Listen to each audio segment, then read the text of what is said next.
Hello बच्चों, let's read this question. The question says iodized common salt is option A homogeneous mixture, option B heterogeneous mixture, option C precipitate, option D oxidized substance.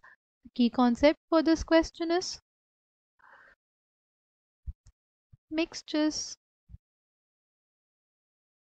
What are mixtures? Mixtures are basically जब दो या दो से ज्यादा components मिला दिए जाएं in any ratio उसको हम लोग कहते हैं मिक्सचर्स, राइट। मिक्सचर्स को हम लोग बेसिकली कैटेगराइज कर सकते हैं दो कैटेगरीज में, homogeneous mixture.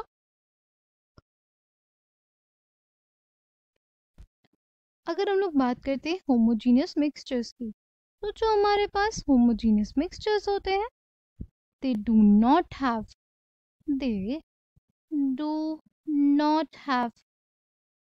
physically distinct boundaries. They do not have physically distinct boundaries.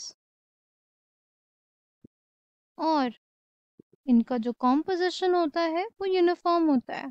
जो कॉम्पोजिशन है वो इनका यूनिफॉर्म होता है, यूनिफॉर्म कॉम्पोजिशन।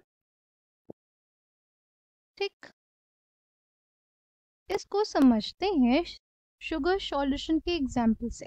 देखो हमने क्या किया, पानी में शुगर को डिसॉल्व किया, ठीक है, तो हमारे पास एक यूनिफॉर्म कॉम्पोजिशन का मिक्सचर आया। ठीक, अगर हम लोग बात करते हैं किसकी, हीट्रोजीनियस मिक्सचर्स की, राइट। अगर बात कर रहे हैं किसकी, हीट्रोजीनियस मिक्सचर्स की, तो उनमें क्या होता है, हीट्रोजीनियस मिक्सचर्स में they have physically distinct boundaries. They have physically distinct boundaries and दूसरी चीज क्या होती है, इनका जो कॉम्पोजिशन होता है वो नॉन यूनिफॉर्म होता है। कॉम्पोजिशन जो होता है वो नॉन यूनिफॉर्म कॉम्पोजिशन होता है। ठीक है, देखो जैसे ऑयल एंड वाटर मिक्सचर, देखो हम लोग सेपरेटली देख पा रहे हैं ना, ये ऑयल वाली लेयर है और ये हमारे पास वाटर वाली लेयर है, दोनों एक दूसरे से फिजिकली डिस्टिंक्ट बाउंड्रीज है, right. Physically distinct boundaries present है और जो कॉम्पोजिशन है इस टोटल मिक्सचर की वो क्या है, नॉन यूनिफॉर्म है। ऐसे मिक्सचर्स जहाँ पे फिजिकली डिस्टिंक्ट बाउंड्रीज प्रेजेंट हो, ऐसे मिक्सचर्स जिसमें क्या हो, फिजिकली डिस्टिंक्ट बाउंड्रीज प्रेजेंट हो और कॉम्पोजिशन क्या हो, नॉन यूनिफॉर्म हो, उन्हीं को कहते हैं हम लोग हीट्रोजीनियस मिक्सचर, राइट। होमोजीनियस मिक्सचर कौन से होते हैं, जिसमें फिजिकली डिस्टिंक्ट बाउंड्रीज नहीं प्रेजेंट होती और कॉम्पोजिशन क्या होती है, यूनिफॉर्म होती है, राइट। अगर बात करते हैं हम लोग प्रेसिपिटेट की, तो प्रेसिपिटेट क्या होता है हमारे पास, precipitate is a solid component which is separated from a solution, right. किसी भी सॉल्यूशन से, राइट, हमारे पास कोई भी रिएक्शन हुई, राइट, उसमें सॉल्यूशन था और रिएक्शन कंप्लीट होने के बाद हमारे पास एक सॉलिड मास आया, तो हम लोग उसको क्या बोलते हैं, precipitate. Precipitate is basically a solid mass which is obtained from a solution.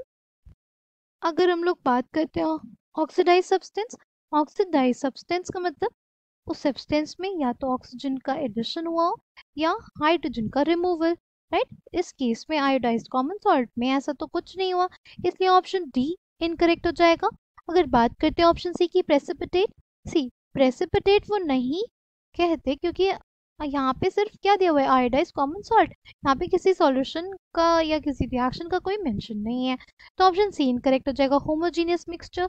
Option A ये भी हमारे पास इनकरेक्ट हो जाएगा क्योंकि हमारे पास कॉमन सॉल्ट में, कॉमन सॉल्ट को आयोडाइज कैसे किया जाता है, उस पर स्प्रे कर दिया जाता है क्या, पोटाशियम आयोडाइड, और वो हमारे पास फिजिकली डिस्टिंक्ट बाउंड्रीज प्रेजेंट होती है, नॉन यूनिफॉर्म कॉम्पोजिशन प्रेजेंट रहती है, इस वजह से होमोजीनियस नहीं होगा और होगा क्या, हमारे पास ऑप्शन बी हीट्रोजीनियस बन जाएगा क्या, हीटोजीनियस अगर कॉमन सॉल्ट पे अगर हम लोग पोटेशियम आयोडाइड को स्प्रे करते हैं तो हमारे पास आयोडाइज कॉमन सॉल्ट मिलती है और वो होती है एक homogeneous mixture. Option B will be the correct answer for this question. I hope you understood it well. Thank you and all the best.